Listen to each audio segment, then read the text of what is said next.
Hello and welcome to Building High Performance Cultures, a weekly series where we talk with executives from top organizations about how they built high performance cultures and how they're leveraging their cultures as competitive advantage.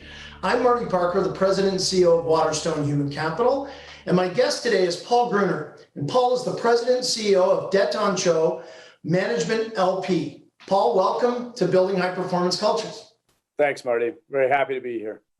Well, we're delighted to have you here. A little bit about Paul. So Paul has 15 years of progressive management experience spanning diverse industries, which include oil and gas, civil construction, telecommunications, and manufacturing. And having held management roles with human resources, operations, business development, marketing, sales, and general management, he's got an extensive portfolio of knowledge, skills, and abilities. And he served as the general manager of Dakota Capital Investments. He's been the CEO of Castle Rock Enterprises and president of RAB Energy. Now, Paul's career has been focused in the North and includes positions in Northern Alberta, British Columbia, Yukon, Alaska, and Northwest Territories. Paul, tell us about Det'on Cho Management LP and what the organization does. Great. Yeah, so Det'on Cho Management LP, it's the economic arm of the Yellowknife Dene First Nations based in Yellowknife, Northwest Territories. At a very easy description, we offer services to the mining sector, resource sector in terms of active construction, reclamation remediation, logistics, catering, camps, etc. And that's really the really easy description of it, but it's much richer than that. We're not only just a supplier, but we add incredible amount of value back at the community level. We're actually one of the largest private employers here in Northwest Territories. And if you take us and combine us with a local First Nation, Talicho Investment Corporation, we actually are the number one private employer of local people. And we employ as many people as the local mines combined. And we take a great deal of pride in that. We employ across not only our community members, but also across a multitude of Indigenous groups and local Northerners. And it really allows the resource sector, government, et cetera, a social license to operate, providing value back at the community level, and ultimately at the end of the day, really being a major key driver for the local economy. That's awesome. Thanks for that. And by the way, Det'on Cho Management is the first ever winner in the territories for Canada's Most Admired Corporate Cultures. And we couldn't be happier. It's taken far too long, but we're delighted that you're the first. And I know you won't be the last. We're very, very proud of that. Yes, thank you. Now, Paul, I know you went through a culture change about 4 years ago, but I'm curious to know, why did you make the decision to transform your culture? And tell us a little bit about what that process looked like. Sure. So, Det'on Cho has been in operation for 32 years, which is a pretty amazing feat for any private business, Indigenous or non. But it's been a journey. We've had our ups and downs. It hasn't always been easy. We started very grassroots with a $15,000 grant. Coming today, like I said earlier, being one of the largest private employers, that has really taken time and energy. But what we saw 4 years ago when I came on, and the board of directors, the senior management team, is an opportunity to do something different. And we really wanted to approach it more on really core business values, at those business principles, making sure that we had a profitable, sustainable business, and then starting to build in some of the more of that leadership, that community development, the capacity building, et cetera. And that takes time. So, we've really been very active over the last 4 years in building that foundation, starting with policies, procedures, good solid reporting, lines of communication, et cetera. The environment is changing very rapidly out there. If we didn't start to do these things and really sort of entrench ourselves, we're going to get left behind very quickly. But, that process, as you know, it takes time. It's change management. So there's lots of communication, lots of transparency, and we do a lot of coaching and managing up, even with the board of directors right up into our own First Nation. So, the financial literacy, really understanding where the business is going, we have to take that time because all of us are on that same journey. Very good. Thanks for sharing that with us. So take us through that culture change a little bit to the present, to where your culture is today, and tell us a little bit about how that culture has become what it is today. Yeah. So, I mean, if you look at where we are today, and we take a lot of pride in how we operate. We keep a very small head office. So even having, hundreds of employees, which, for Northwest Territories makes us a large employer, we really try to keep that head office as small as possible, nimble, and keep that overhead cost down. And so with that, we've got the opportunity to really keep a nice tight knit group. We're definitely one that's based on respect, mutual respect for each other. We're not title driven. So when you're in the office, everybody's rolling up their sleeves. As I like to say, I unload the dishwasher just as much as anybody else in the kitchen. We really focus on trying and learning, experimenting with successes. There's no failure. It's only learning opportunities, because a lot of things that we're doing today has never been done before. So we don't want to get into that realm where, if we have missteps, if things don't work as we'd hoped, we don't want to punish people. It really is about, okay, what did we learn from that? How do we move on, and how do we become stronger?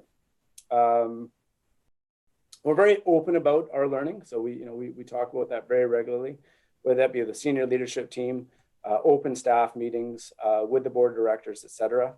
And really coming back and saying, okay, how do we reinforce that?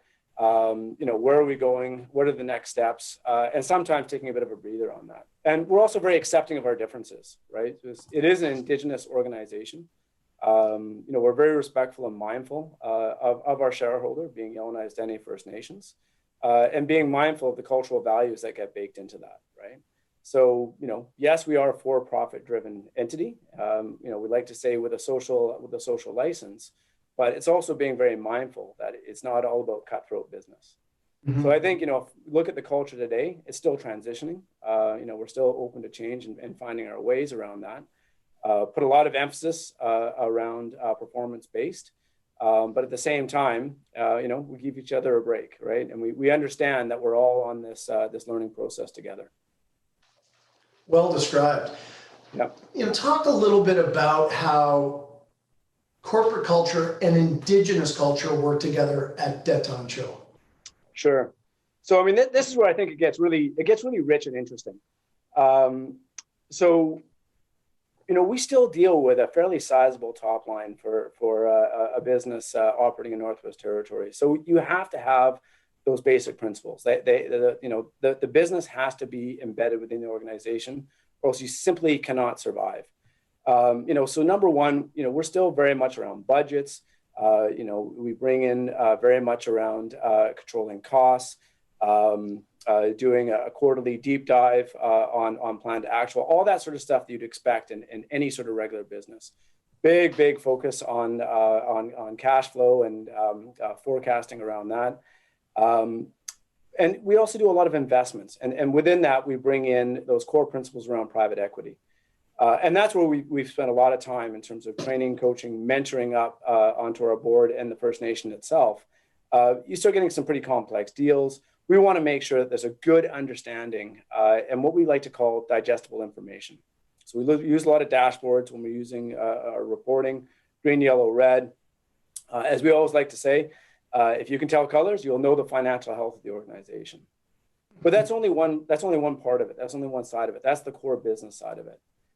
There's the whole Indigenous cultural piece that makes us very special and rich. And we actually have 8 Dene laws.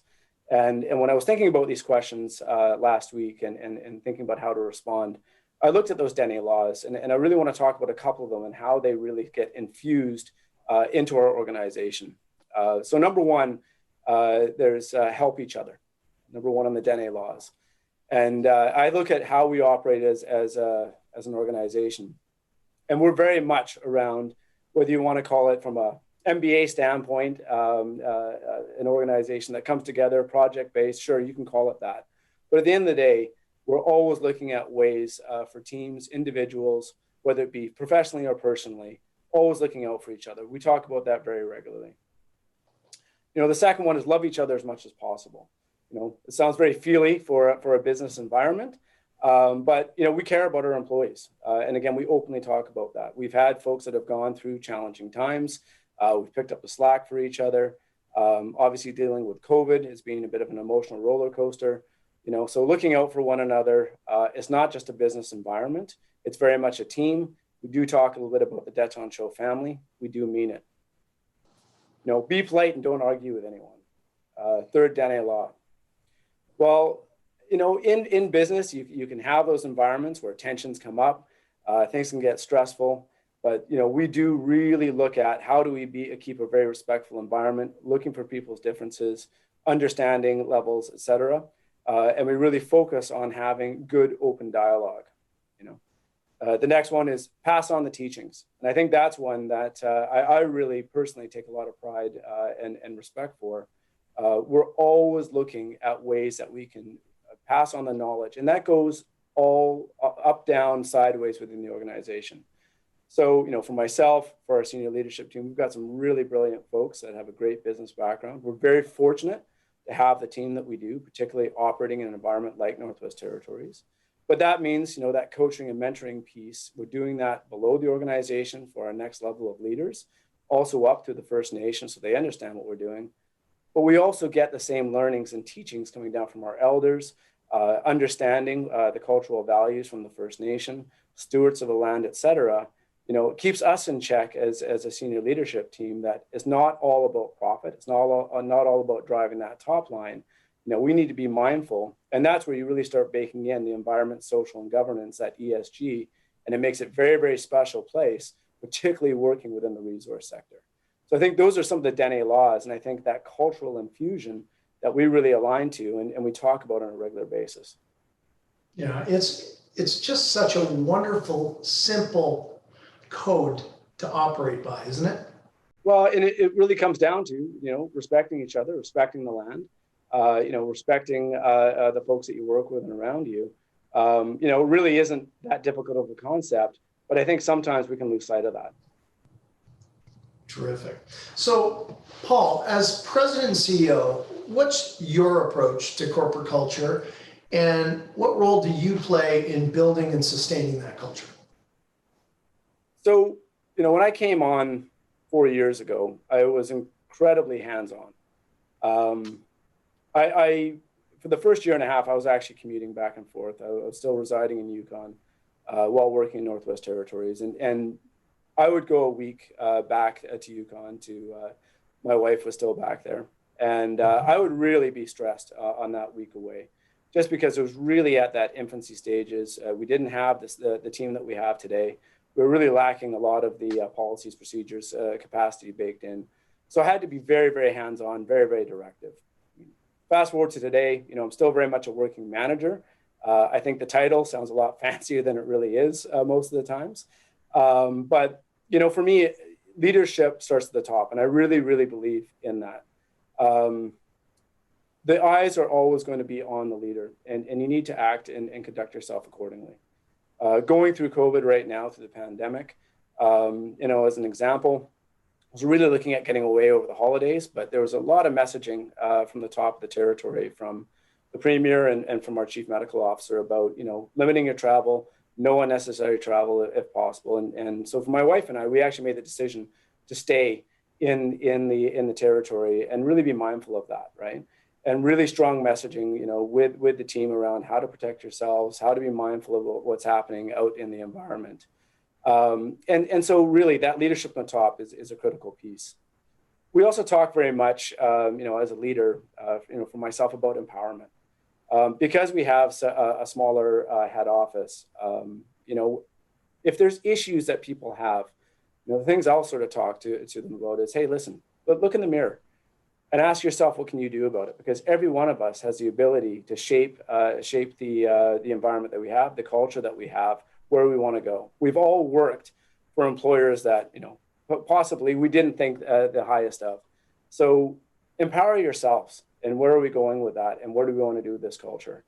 So we talk a lot about it. We're very involved in terms of working with each other, but I leave a lot of that to the staff as well. So leading from the top for sure, But at the end of the day, I've been able to sort of pull back a little bit, especially over the last probably 2 years, and really start having the team sit back and say, okay, what are we going to be as an organization? What are we going to be as a culture? Where are we going? And I've had people sort of point that out to me and say, you're a bit of a different leader when it comes to that sort of thing. And it is. You've got to have a lot of trust, confidence, and faith in the team. But once you start to really get to know people, you get to be more in that coaching and mentoring type role. And I think that's where it gets really interesting and exciting. Yeah, I'm sure it does. So what are some of the challenges that you face at Det'on Cho around recruiting and retaining talent?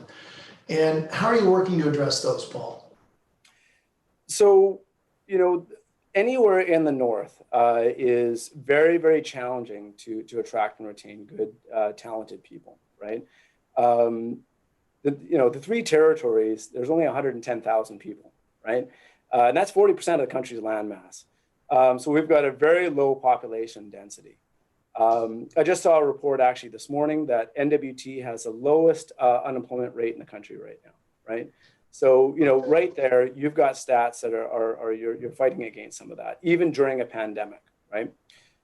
We've got some very top tier employers here in the territory, government, federal, territorial, a very active mining sector. All of those employers pay very well with very good benefits. So in order for us to sort of challenge that and to come up with the talent that we need to succeed and how we are succeeding is making an environment that people want to be at. If you look at the top reasons that people either join or leave employers, a lot of time it isn't about compensation, right? Sure, you've got to be competitive, but at the end of the day, it's having an environment where people feel that they can succeed. They can come in and really develop their careers, have strong direction, have a voice, et cetera. That's something that we really build in.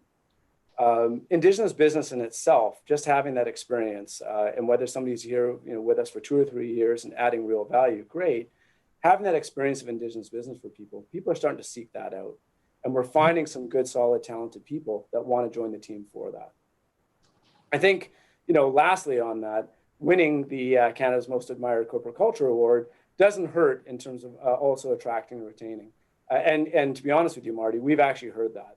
We've had folks that have reached out to us and said, since we announced the award, and said, that's fantastic, interested in joining your organization. So you've helped us with that as well. Thank you. Oh, well, that's great. And I'm delighted to hear that. And I think what you'll, as a learning organization, what you'll pick up from other winners, it's become really an area where folks very unselfishly share their own best practices. And I think that's moved the needle of organizational development culture and its impact on performance over the 16, 17 years, not because of us, but because of the real generosity of spirit of the organizations who've been involved. So I'm really happy to hear that, and hopefully that you'll continue to benefit from it in ways maybe that you also hadn't thought. I know that training and development are really core elements of the culture at Det'on Cho, and I'd love you just to talk a little bit about why you've put such an emphasis on development and development programs. Yeah, it's something that we've put a lot of time and energy into over the last couple of years. And again, because we have such a small team, I would love to be one of those large organizations where we have a dedicated staff of 100 people to HR, learning and development, et cetera. We don't. So we had to build that from the ground up. And it goes back to our tagline that we are a for-profit organization, but with a social license. So the first thing that we really embarked on was ensuring that we had a business that had all the processes, systems in place so that we could be profitable, be sustainable. One of the messaging that I've always had when I've worked with other Indigenous organizations, including Det'on Cho, is it's a lot easier to have the social programming when you can make payroll every 2 weeks, right? So always make that your number one priority. But we quickly moved into, developing our folks. And part of it, quite frankly, is because we have to. And it goes back to, because it's such a tight labor market, we're forced to develop our people and make the people that we want and need, right? So we really focus on finding the folks that have the right attitude, the right values. They may not be exactly where we need them to be in terms of skill set, but we'll invest in them, we'll get them there. back to our shareholder, Yellowknife Dene First Nations, they want to see their folks as well, getting that meaningful employment, getting the jobs and the capacity building. That really allows us to get a bit of stretch because they're willing to invest the money into developing that programming. And we've seen some value in that for sure. We really have too. There were really three key themes this year in the Canada's Most Admired program, and they were so evident to us when doing the interviews with the organizations that when we were sharing kind of what we learned, we literally looked at each other and said, this is incredible. And they were that organizations are now really focused on working on their culture. It's kind of like health. It's a standard that it's not something that you just get it right. You're constantly working on it. The second, and you already mentioned it, was this no failure attitude of creating an environment of psychological safety. Yep. And for people, and that's one of the reasons we entered about 3 years ago into the training and leadership training and development business, is because of the call for that. But this year, it wasn't just physical safety, the year of physical safety in a pandemic, but that people felt free to, share ideas, make mistakes, and speak up without judgment. And the third was training and development. Is my organization investing in me and developing me? And that was louder than we've ever heard it. So it's really interesting to have you talk about that. I think it's something that's thematic and is going to grow. And on that, Paul, I'd love to have you tell us a little bit more about the employment and capacity building team at Det'on Cho. Yeah, I'm really, really proud of that one. And it's not something that, for me personally, that I had a lot of experience or sort of understanding on. So going back to that whole concept of a learning environment, I also get to embrace that piece and sometimes going into something and say, you know what, I don't know, you guys don't know, we don't know collectively, we're going to figure this out together. And the employment and capacity building team was absolutely one of those experiences. And I'm not scared to say it. Like when we first started going down this path, I think that first sort of 6 months, I really had some questions on whether we were doing the right thing and whether we're going to see success on this. I'm proud to say 3 years later, when we started that initiative, that we absolutely have seen some success.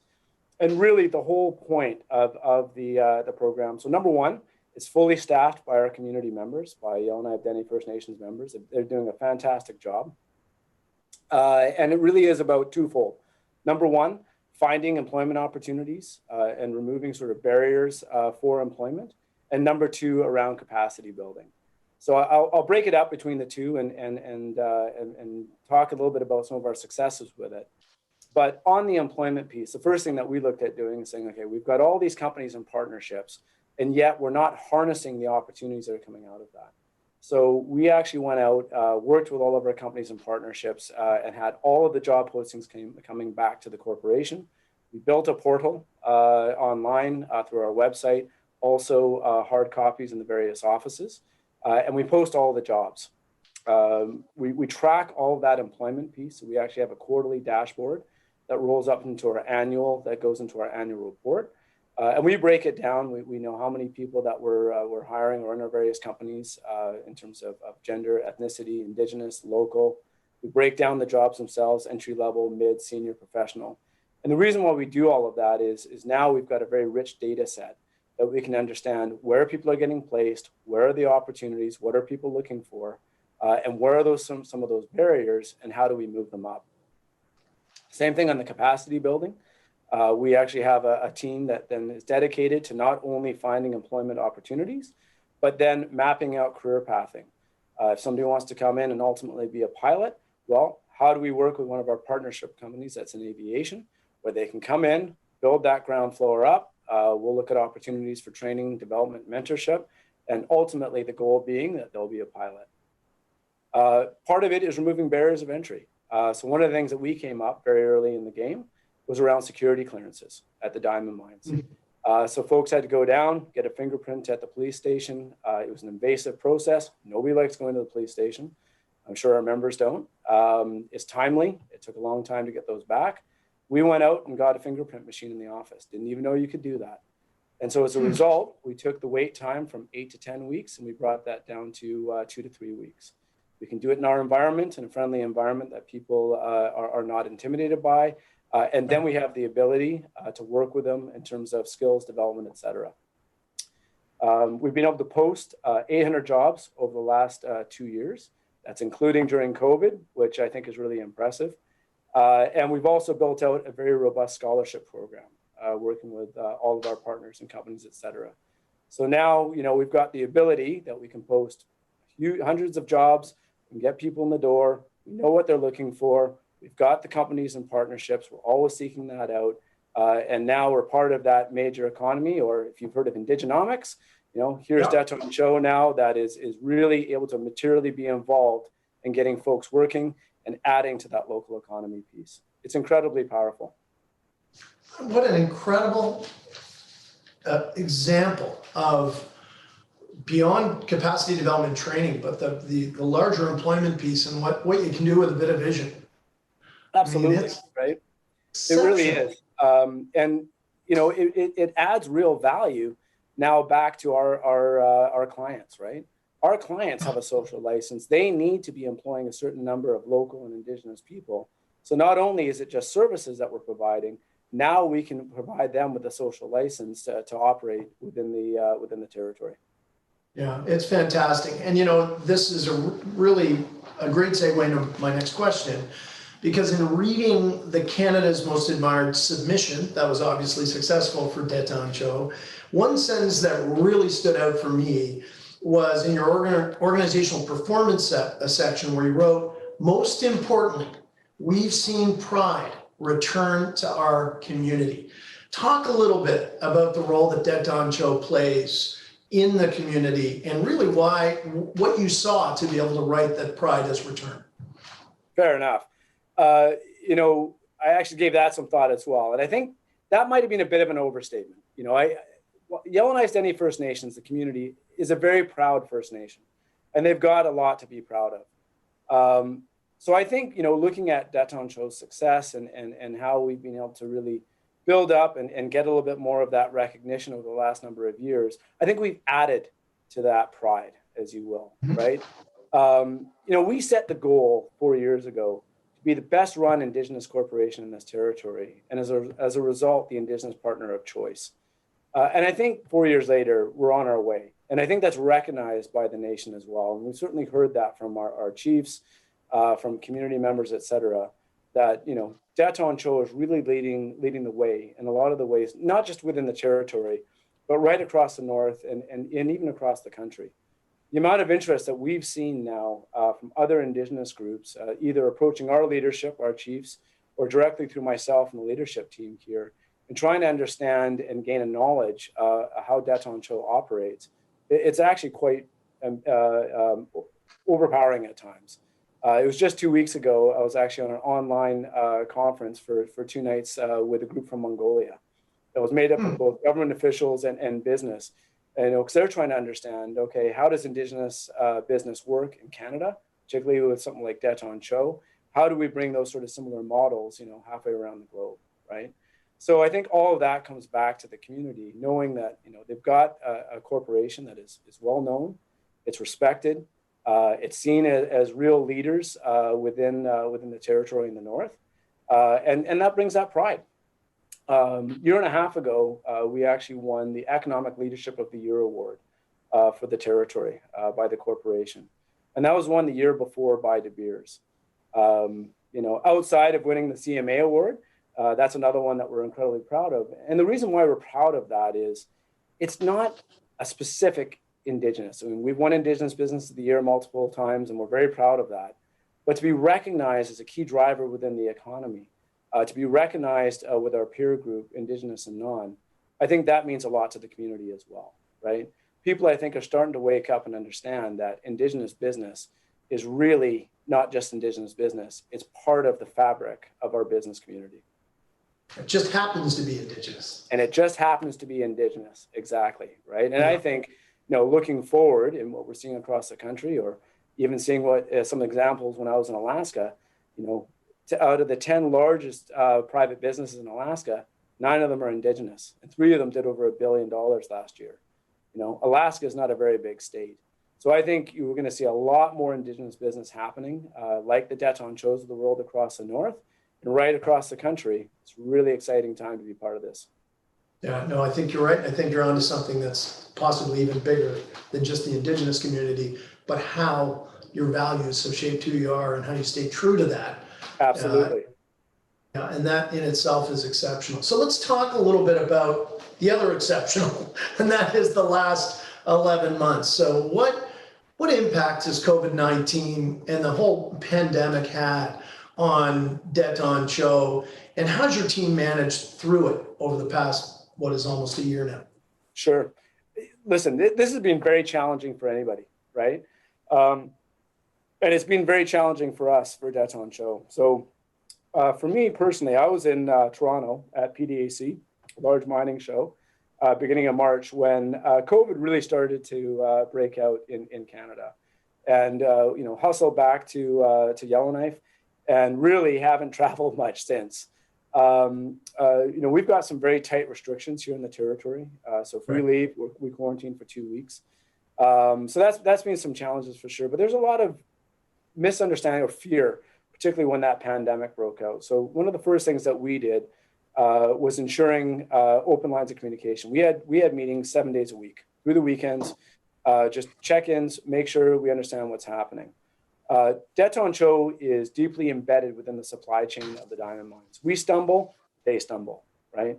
So we do the camp catering and cleaning, and all of a sudden cleaning is a critical piece during COVID. The logistics, the backbone, all of that became very, very important that we were on top of that 24/7.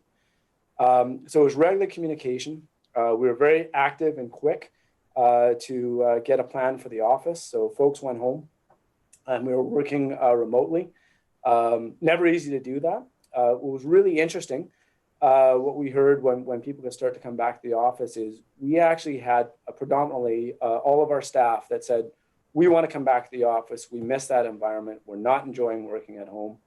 Take a lot of pride in hearing that messaging that we actually have an environment that people want to be in. Coming now into winter, it's cold, it's dark. People aren't able to travel, so a lot of folks will leave during the winter, get back, see family, friends, hit the warm beach. I know I'm missing that.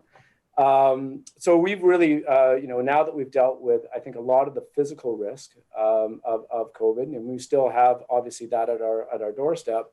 Now it's really ensuring the mental health piece. And what we've been doing since the new year is daily meetings.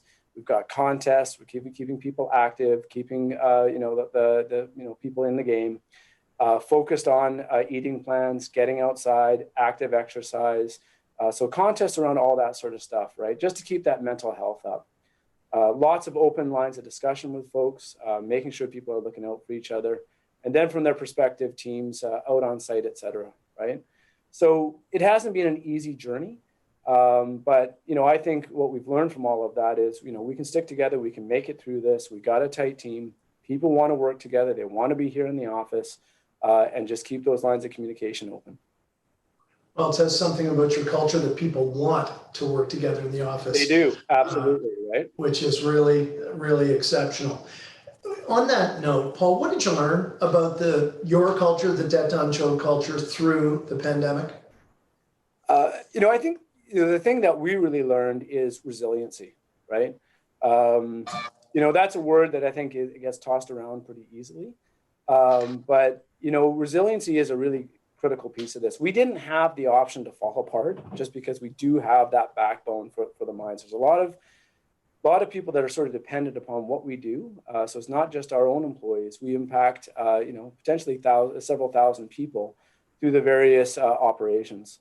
So, resiliency was a really critical piece of that, and ensuring that we're on top of things, that people had the support that they needed, and dealing with that uncertainty. We honestly didn't know what was happening on a day-to-day basis. And it goes back to having those daily meetings 7 days a week. Things were changing so rapidly that we had to be on top of that on a very regular basis, whether it was coming down from the chief medical office, coming from the mining sector that run 24/7. These are very remote mines that operate 300-400 kilometers outside of Yellowknife on the tundra.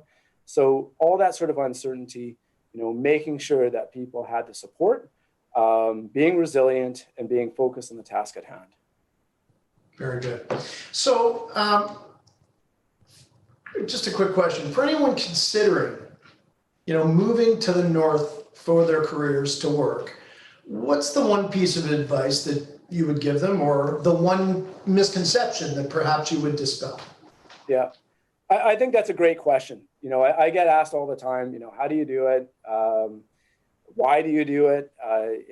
The journey for me personally has certainly been a bit longer than what I expected. You'll hear that a lot. People say, went north for 2 years and 30 years later, Yeah. I'm still here.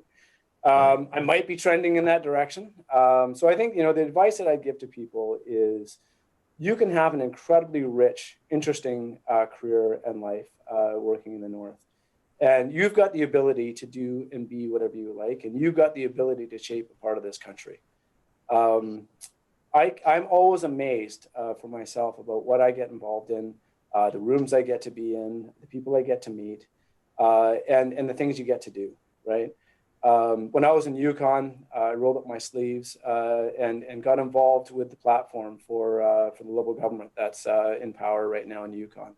And I still see things getting rolled out today, like Indigenous procurement that I kicked off with a few people probably about 6-7 years ago now. And those are getting implemented. And that's groundbreaking stuff right across the country. And I'm incredibly, personally, very proud of that. I don't think you get pigeonholed, So when I look at a lot of my peers in southern parts of the country, you get pigeonholed, whether it be in finance, human resources, marketing, whatever that may be, industry specific, et cetera. I've had the opportunity to fill a number of different roles, work with a number of different organizations, number of different sectors, et cetera. And, those opportunities keep arising. I think the thing that I would definitely dispel for people about the North is there's some incredibly intelligent, talented people. And that can be in both the formal and informal sense, right? I'm always amazed by the people that I get to meet that either, still reside here today or have, and have gone on to do incredible things across the country and around the world. That northern piece, adds a certain level of richness and interest that never goes away. So I think for anybody that's looking for an adventure, a journey, they want to propel their careers. I think earning opportunities are pretty decent in the North. Do it. Have a look at it, right? There's some incredibly interesting opportunities. And I think going back to the low unemployment rates, I think we're going to see more and more of those opportunities in the future. Well, you might, as another career, have a future in executive search. That was a very well said, and I think people watching this are going to be leaning in when they hear you speak about it. Yeah, I think so. I wouldn't have stayed. I've had lots of other opportunities. Even my own education, other than my undergraduate degree, MBA, CPA, all that sort of good stuff. I got all that in the North. The only barrier is the ones you make for yourself, right? If anything, I think I've had more opportunities personally, and I see our staff and how they speak about it as well. We've got a bunch of folks from back east, even from Ontario, et cetera, and every one of them will say, I never would have had the same opportunities if I hadn't come to North, if I hadn't come to work at Det'on Cho, et cetera. There's just such great opportunities and great people. Yeah, well, that's not surprising to hear, but well said nonetheless. Looking at 3 years, 4 years, 5 years, whatever it is, what do you see as critical to aligning your people to your culture and to sustaining this high performance culture that you've built at Det'on Cho?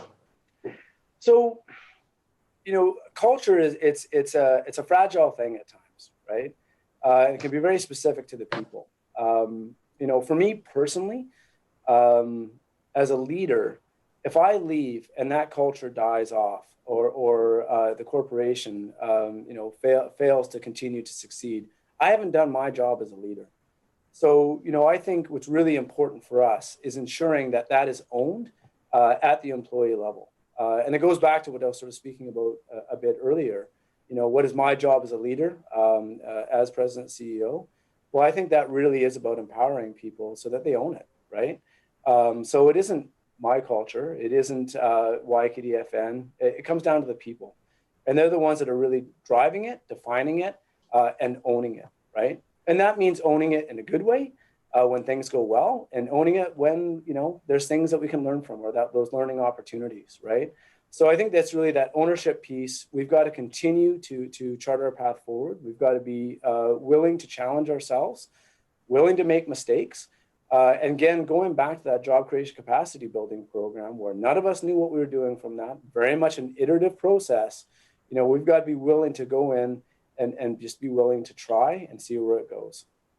Yeah, I think those are noble kind of objectives to kind of keep the culture where evolving as you want it to be.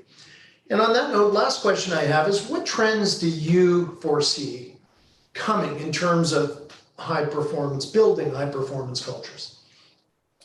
Yeah, I think, man, it's always hard to see because the world is changing so rapidly today, right? Sure is. One of the things that we've really, and I personally experienced through COVID, for example, is because we're doing so much now interaction via technology, just like we were doing today via Zoom, right? And I think it's a great tool, but nothing replaces that human contact, right? So I think leadership is still going to require that human to human contact and continuing to be involved with each other, and that really comes down to that coaching and mentoring, that learning environment, where people are succeeding together, they have learning opportunities together, and that learning process never stops, right? I think historically, professionals they can get to a certain point, and I'm not saying coast. But certainly get comfortable, and then as they work and time themselves out from their careers. Today, we always are going to be in a continual learning, whether it be at the individual level or at the organization. Continuing to have those flatter organizations. Going back to how we operate. Yes, we have titles, but we're not a title-driven organization. I think more of that, where really supporting that supportive cultures. And I think lastly, kicking the egos out of the room. Right? Keeping humble. And I think leadership, those high performance cultures, they cannot be dictated from the top down. You can't have that ego in the room. You really have to have that owned by employees and continue to drive forward. It's an iterative process, and it's going to be one that's going to really define us going into the future. Well said. And Paul, it's really interesting. We have a program, as I mentioned earlier, called Building High Performance Teams and Cultures, which is has 5 kind of modules of the program done over three kind of sessions, typically between 3 and 6 months. And you've hit on each one of those 5 areas of the program, whether it's our own leadership communication style, psychological safety, creating that environment, drawing out meaning in people, a continuous learning environment, and recognizing contribution and not just impact. All of those things have come from you today, and I think there's a lot to learn from what you've done. And frankly, I would encourage everyone, if they've not seen them, because it was your submission that drove me there, to learn about the Dene laws. Because you could literally take those as a guideline to live life, whether they're sharing what you have, loving and helping each other, passing on teaching, being happy, being polite, sleeping at night. I mean, these, generally speaking, are great guidelines, not just to run a business by, but to live by. And it's clear that you and all of the folks at Det'on Cho really get that and have really transformed your culture, which would compete in any environment, anywhere, I'm certain. Oh, thanks, Marty. Yeah, again, it's not always natural, the environment. You've got to really put thought into it, and we do. And again, none of us have the answers together. We chart our path, we figure it out. But I would love to be able to say that there's a textbook on the wall that I can pull down and talks about how to run a successful Indigenous business. We do talk about business being business, but at the end of the day, there's definitely nuances, and you've got to be willing to listen and learn from others, right? And those Dene laws, again, I think they're fantastic. They're very simple in sort of in nature, but so true. And I think if more organizations really thought about that and embedded that within their cultures, I think they'd see some really significant success from it. Hear, hear, hear, hear. Yeah. Well, Paul Gruner, President and CEO of Det'on Cho Management LP, thank you so very much for sharing what you've learned and all of the experiences you've had as a leader and in the North. There's so much that people can get from this. I've certainly learned a lot, so I want to thank you sincerely on behalf of everyone at Canada's Most Admired and Waterstone Human Capital. Thanks, Marty. Truly appreciate it. Been great. And join us next week for another episode of Building High Performance Cultures. And in the meantime, if you want to learn more about the subject matter, please visit waterstonehc.com.